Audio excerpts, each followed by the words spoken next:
Hello guys, dito nga pala sa Angat. Ang lawak pala ng lupain ni Boss M. Ito pala yung gagawin niyo palang resort.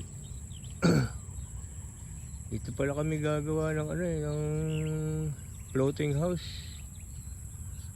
Ito po guys, ito pala yung kubo yung tinutulugan nila Boss Par. Yung dito pa sila gumagawa. Nasama na rin po ako dito dati kaya lang wala pang ganito. Ngayon ko lang po napagmasdan na ganito pala kaluwag.